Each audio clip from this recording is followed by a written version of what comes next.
Hello guys, तो आप लोग कैसे हैं? उम्मीद करता हूँ अच्छे होंगे। और अभी सीजीएल का रिज़ल्ट आया 2023 की, तो आप लोग जिन लोगों का भी सिलेक्शन हुआ है उन लोगों को बधाई। और मैं ये वीडियो इसलिए बना रहा हूँ क्योंकि बहुत लोगों का मतलब क्वेरी आ रहा है कि एक्साइज का मतलब सीजीएसटी हो, प्रिवेंटिव ऑफिसर हो या ये एग्ज़ामिनर हो, उनका डीवी मेडिकल और डॉक्यूमेंट वेरिफिकेशन में क्या क्या चाहिए, क्या क्या क्राइटेरिया है, क्या क्या ज़रूरत होती है। तो चलिए इस बारे में हम लोग बात करेंगे क्योंकि अब सब लोगों का प्रेफरेंस फॉर्म भी आ गया है, किस जगह पे भरना है। और सबसे पहले मतलब स्टेट वाइज भी मैं बता सकता हूँ, लेकिन पहले मैं ये 3 चीज़ों पे ज़रूर बताना चाहता हूँ क्योंकि ये अब आ चुका है सामने, तो आप लोग देख लीजिए।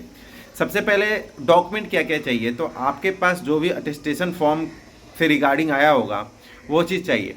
देखिए आप लोगों को सबसे पहले मैट्रिक का मार्कशीट चाहिए, मैट्रिक का सर्टिफिकेट चाहिए। उसके बाद ग्रेजुएशन का सर्टिफिकेट चाहिए 3 साल का। जो बीटेक किए हों उनका 4, जो भी डिग्री है मतलब ग्रेजुएशन का, वो आप लोग लेके जाइएगा। अगर जो डिग्री अगर आपके पास नहीं है उस समय अवेलेबल, अगर आपके पास जीरोक्स भी है तो चलेगा वहाँ पे। हाँ, अगर वो ओरिजिनल खोजे तो वहाँ पे अगर नहीं है आपके पास तो अंडरटेकिंग दे दीजिएगा। और उसके बाद मैं बताना चाहता हूँ कि अगर आप ओबीसी से हैं, एससी एसटी या ईडब्ल्यूएस से जो भी है, तो उसका जो सर्टिफिकेट है वो आप लोग लेके जाइएगा क्योंकि इसमें कोई रिलैक्सेशन वहाँ पे दिक्कत करते हैं, बाद में आपको प्रोविजनली भेज सकते हैं, इसलिए आप लोग लेके जाइएगा वहाँ पे ये सब चीज़। साथ में आपको डिसेबिलिटी सर्टिफिकेट जिनका है वो लेकर जाएंगे। अब रही बात कैरेक्टर सर्टिफिकेट की, मेडिकल सर्टिफिकेट की, ये सब की, बहुत जगह मेडिकल वहाँ पे करवाते हैं, बहुत जगह मेडिकल लेकर जाना है सर्टिफिकेट। तो आपके ज़िले में मतलब आपके डिस्ट्रिक्ट में एक जो भी अस्पताल होगा, हेड अस्पताल होगा, वहाँ पे मुख्य चिकित्सक बैठते होंगे जो पूरे डिस्ट्रिक्ट के होते हैं, वहाँ से आप लोग बनवा लीजिएगा। जिनका अगर वहीं पे दे रखा है, जैसे पहले एक्साइज में आपको जैसे मैं आया था जीएसटी में, तो मेरे यहीं पे हुआ था, मुंबई में ही हुआ था।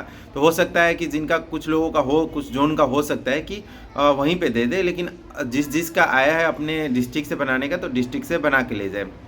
फिर आता है कैरेक्टर सर्टिफिकेट। कैरेक्टर सर्टिफिकेट आप लोग अपने प्रखंड से बना सकते हैं, वहाँ पे पुलिस वेरिफिकेशन करवा के। अगर आप नहीं बना सकते, देखिए यहाँ पर दिक्कत आता है, कैरेक्टर सर्टिफिकेट बनवाने में टाइम लग जाती है। जिनका नहीं बन पा रहा है तो घबराने की कोई बात नहीं है, आप अंडरटेकिंग दे के आ जाइए। अंडरटेकिंग का मतलब होता है कि वहाँ पे आप एक लेटर लिखेंगे एप्लीकेशन कि ये चीज़ डॉक्यूमेंट नहीं है, मैं आपको ज्वाइनिंग के समय मैं वो प्रोवाइड करवाऊँगा, वो अंडरटेकिंग किया जाता है। तो आप वो देकर आ जाइए तो कोई दिक्कत नहीं होगी। अगर जिनका डॉक्यूमेंट कंप्लीट नहीं हो रहा है, डॉक्यूमेंट कंप्लीट नहीं हो रहा है क्योंकि इतना कम समय दिया है, तो आप लोग अंडरटेकिंग देके आइए। जब डिपार्टमेंट ज्वाइन कीजिएगा तो उस समय वो डॉक्यूमेंट पूरा कंप्लीट कर लीजिएगा, चाहे वो कोई भी डॉक्यूमेंट हो। लेकिन हाँ, कुछ डॉक्यूमेंट है जो कि आपको लेकर जाना है, जैसे मार्कशीट हुआ, ये सब चीज़ तो ज़रूरी है, तो वो सब चीज़ लेकर जाइए। बस इतना ही रहता है डॉक्यूमेंट वेरिफिकेशन में, और कुछ नहीं खोजता है। कैरेक्टर सर्टिफिकेट, वो भी जो कास्ट सर्टिफिकेट है, उसके बाद आइडेंटिटी सर्टिफिकेट, वो बस आइडेंटिटी सर्टिफिकेट आप बनवा सकते हैं। आपने हाई स्कूल होगा आपके आसपास जहाँ से निकले होंगे, तो वहाँ पे अपना मार्कशीट दिखा के बनवा सकते हैं, और वहाँ पे भी बनवा सकते हैं। आप अपने पंचायत में, तो पंचायत से भी बनता है आइडेंटिटी सर्टिफिकेट, वो वैलिड है, वहाँ पर लिखा होगा। इवन पोस्ट मास्टर भी बनाकर दे देता है आइडेंटिटी सर्टिफिकेट। अगर नहीं बन पा रहा है तो कोई बात नहीं, उसका अंडरटेकिंग आप लोग दे दीजिएगा। अब आते हैं हम लोग मेडिकल के बारे में। तो जब डिस्ट्रिक्ट से बोल रखा है तो डिस्ट्रिक्ट से लेके जाइए बनवा के, इसमें कोई इशू नहीं है। अगर जिनका थोड़ा बहुत इशू है तो चल जाता है, उसमें मतलब जो क्राइटेरिया है उससे बाहर नहीं होना चाहिए। थोड़ा बहुत आगे पीछे है तो आप दवा खा के सही हो सकते हैं। ऐसा नहीं है कि आप जैसे पढ़ाई करते वक्त बहुत सारा डिसेबिलिटी, मतलब पढ़ाई करते हुए डिसेबिलिटी तो नहीं आती है, जिनका पहले से है ऑलरेडी, तो उनके लिए सर्टिफिकेट होगा। अगर वो परफॉर्मा नहीं क्लियर कर पाए, जैसे कि क्या होता है कि बहुत लोग एग्ज़ाम दे रहे हैं, किसी का फ्रैक्चर हो गया या हमेशा के लिए फ्रैक्चर हो गया, तो उनके लिए वो सर्टिफिकेट बनवा लीजिए, वहाँ पे वो डाल दीजिए, वो भी चल जाएगा। क्योंकि वो आप एग्ज़ाम जब फॉर्म फिल कर रहे थे तो उस समय तो आपको कुछ नहीं हुआ था, उसके बाद हुआ तो क्या ही कह सकते हैं। वैसे अगर कोई जैसे हाइट का मामला है, तो जो हाइट है अगर उतना है तो आप लोग पास हो जाएंगे। कम हाइट है तो वहाँ हाइट मेजरमेंट करेगा, आपको बाहर कर सकता है। तो प्लीज़ जिनका हाइट था वो तो बड़े होंगे, क्योंकि मैंने पहले भी बताया इस चीज़ के बारे में कि अगर आपका हाइट है तो ही आप लोग भरिएगा, अगर आपका हाइट नहीं है तो छोड़ दीजिएगा इस पोस्ट को। ये तीनों चीज़ के लिए मैं बोल रहा हूँ, एग्जामिनर हो चाहे पीओ हो या एक्साइज हो, ठीक है। जितना हाइट का क्राइटेरिया है आपको उतना हाइट चाहिए। एक्साइज और पीओ हो गया आपका मतलब ये बोल सकते हैं कि यूनिफॉर्म जॉब हो गया और वो एग्जामिनर हो गया विदाउट यूनिफॉर्म, लेकिन तीनों का क्राइटेरिया सेम चलता है। तो मेडिकल में आप लोगों को अगर कोई दिक्कत आ रही है तो आप लोग उसका सर्टिफिकेट जब बनवाने जाते हैं तो वहाँ लिखवा सकते हैं। माइनर दिक्कत होगा तो वो चल जाता है वहाँ पे। वो फाइनल मतलब डिसीज़न आयोग के पास होता है, वो आयोग अपना डिसीज़न दे देता है। मोस्टली स्टूडेंट के फेवर में ही आता है, मतलब एस्पायरेंट के फेवर में ही आता है, जो सिलेक्टेड कैंडिडेट है उन्हीं के फेवर में आता है। ठीक है, उसके बाद अब आते हैं इसके बारे में, फिजिकल के बारे में। तो फिजिकल का क्राइटेरिया आप लोगों को पता है, लड़कियों के लिए लड़कों के लिए कितना हाइट चाहिए, कितना रनिंग होता है, बहुत ही नॉर्मल होता है। अगर आप सही में बता रहे हल्का सा दौड़ के भी आप चलेंगे ना तो आप उससे बहुत आगे निकल जाएंगे। साइकिल तो आप लोग सब लोग चलाए हैं, जो नहीं चलाए हैं थोड़ा बहुत प्रैक्टिस कर ले, अभी 8 दिन है, थोड़ा सा भी चलाना जान गए तो चल जाए, क्योंकि अब तो साइकिल का ज़माना रहा नहीं। फिर भी जो क्राइटेरिया गवर्नमेंट ने बना रखा है उसको फुलफ़िल करना है। तो आप लोग उस चीज़ को लेके इतना पैनिक ना हो। जिनको हल्का भी आता है साइकिल चलाने, वो थोड़ा दिन प्रैक्टिस करे, हो जाएगा, वहाँ पे निकल जाएगा। ये कोई बड़ी इशू नहीं है, क्योंकि फिजिकल चीज़ सीखा जा सकता है। और साइकिल तो आप लोग बचपन में सब लोग चलाए होंगे, कुछ लोग नहीं चलाए होंगे तो अभी सीख सकते हैं, कोई बड़ी चीज़ नहीं है।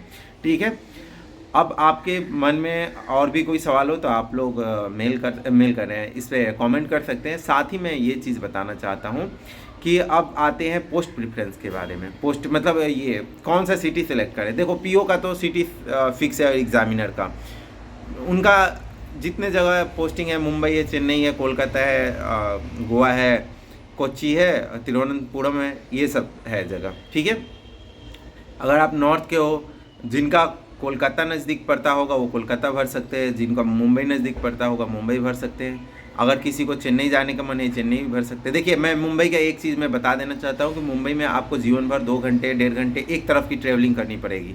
मतलब एक साइड का 1.5 घंटे से 2 घंटे हो सकते हैं, मतलब डेली 3 घंटे आप मान लो मिनिमम देना पड़ेगा ट्रैवलिंग में। अगर आप एकदम नज़दीक रहोगे तो आपको ऑफिस के आसपास का जो रूम मिलेगा एक जोन को छोड़ के, वहाँ पे एक जोन नज़दीक है, मतलब वहाँ पे सस्ता मिल सकता है। जो जोन 2 है थोड़ा नज़दीक है, मतलब आप सस्ते में रूम में ले सकते हैं।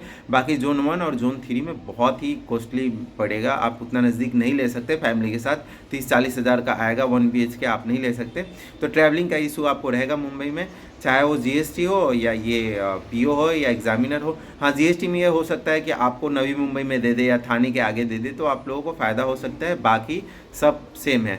ठीक है, और कोलकाता और इसका मान लेते हैं कोलकाता, चेन्नई या अदर सिटी, बाकी सब जगह ट्रैवलिंग इशू नहीं है, रूम भी रेंट सस्ता मिल जाता है।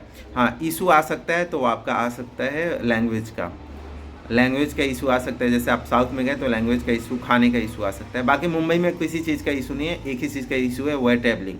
अगर आप ट्रैवलिंग कम करना चाहते हैं तो आपको रेंट ज़्यादा देना पड़ेगा, और मुंबई का रेंट आप लोगों की सैलरी का आधा से ज़्यादा हो सकता है अगर आप अपने ऑफिस के आसपास ले रहे हैं तो। ठीक है, तो आप लोग ये सोच के समझ कर भरिएगा। जिनका मतलब अगर GST में है, अगर GST में प्रेफरेंस भर रहे हैं तो आप लोग इस चीज़ का ध्यान रखिएगा कि अगर आप GST मुंबई ले रहे हैं तो यहाँ पे 2 जोन है मुंबई में। जोन नहीं, मतलब यहाँ से मुंबई जोन तो मेन जोन है, यहाँ से आपको पुणे यहीं से भेजता है, मुंबई से ही भेजता है, पुणे जोन में भेजता है। फिर पुणे से गोवा भी भेज देता है, छोटे छोटे जगह सातारा, औरंगाबाद ये सब भी भेज देता है, कुछ यहाँ से भी भेज देता है आपको, मतलब अलग अलग जगह भेजता है। तो ये फिक्स नहीं है। और CGST का अगर दूसरे स्टेट में देखें, जैसे मुंबई, अगर मुंबई जोन में रखा, आपको मुंबई में आए, आप जोन में एलोकेट हुआ, मुंबई से फिर पुणे अलग अलग जगह भेजता है। लेकिन अगर मुंबई में रहें तो आप लोगों को जीवन भर मुंबई में रहना पड़ेगा। लेकिन बाकी स्टेट के साथ ये नहीं, बाकी स्टेट में पूरे स्टेट में घुमाता है, दिल्ली छोड़ के, क्योंकि दिल्ली में ही रखता है, थोड़ा भाग हरियाणा में भेजता है, बाकी पूरे स्टेट में ही आपको घूमना है। जैसे राजस्थान है तो राजस्थान में आप ये मत समझिएगा कि आपको जयपुर ही रहना है, जयपुर से आगे भी रहना पड़ सकता है, जोधपुर रहना पड़ सकता है, उदयपुर रहना पड़ सकता है, कोटा रहना पड़ सकता है, बीकानेर रहना पड़ सकता है, जहाँ जहाँ GST ऑफिस है वहाँ रहना पड़ सकता है। वैसे ही UP है, आप भोपाल जोन भर रहे हैं तो भोपाल भी जाना पड़ सकता है, भोपाल से इंदौर, उसके बाद ये भी बोल सकते हैं नागपुर, हर जगह जाना पड़ सकता है। तो ये मत सोचिएगा कि आपको जो स्टेट मिला वही स्टेट में रहना है। अगर बिहार ये रांची जोन भर रहे हैं तो आपको रांची रहना पड़ सकता है, पटना रहना पड़ सकता है, मुजफ्फरपुर रहना पड़ सकता है, उधर का छोटा बोकारो रहना पड़ सकता है, टाटा रहना पड़ सकता है। तो ऐसे ऐसे करके बहुत सारे सिटी है। वैसे ही अगर आप साउथ में भर रहे हैं तो इस चीज़ का एकदम ध्यान रखें कि आप अगर चेन्नई, मान लीजिए चेन्नई जोन में भर रहे हैं तो आपको ये जरूरी नहीं है कि आप चेन्नई में ही रहेंगे। 3 साल बाद आपको कहीं छोटे जगह पे भेज सकता है।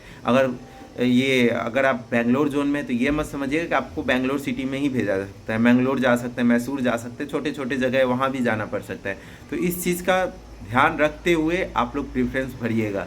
अगर और भी कोई चीज़ डिसेबिलिटी से रिलेटेड क्वेरी है तो आप लोगों के पास डिसेबिलिटी सर्टिफिकेट है यार, जो सही हैं, जो अच्छे हैं, थोड़ा बहुत दिक्कत आ गई है तो उसको दवा से अगर ठीक किया जा सकता है तो ठीक, आप लोग आराम से क्वालिफाई कर सकते हैं, क्योंकि तबीयत तो कभी भी ख़राब हो सकता है। ठीक है। और हाँ, हाइट से रिलेटेड है तो आपकी हाइट जो क्राइटेरिया वो उसको फुलफिल करना पड़ेगा, क्योंकि उसमें वो दिखता है, जो सामने दिख रहा है उसमें आपको कोई कंसेशन नहीं होता है। ठीक है। तो चलिए, और आई से रिलेटेड बहुत लोगों का आई से रिलेटेड प्रॉब्लम है कि आई का चश्मा है। यार चश्मा आजकल बहुत सारे लेज़र इक्विपमेंट आ गए जिससे आप लोग कम कर सकते हैं, लेकिन चश्मा का कोई मामला नहीं है, वहाँ पर लिखा है विथ स्पेक्स। ठीक है। और विदाउट स्पेक्स दोनों चलेगा। तो इस चीज़ को लेकर आप लोग टेंशन ना लें। और चलिए, और भी कोई चीज़ क्वेरी हो तो आप लोग मैसेज कर सकते हैं या इस पे मेरे को इसी पे कमेंट कर सकते हैं।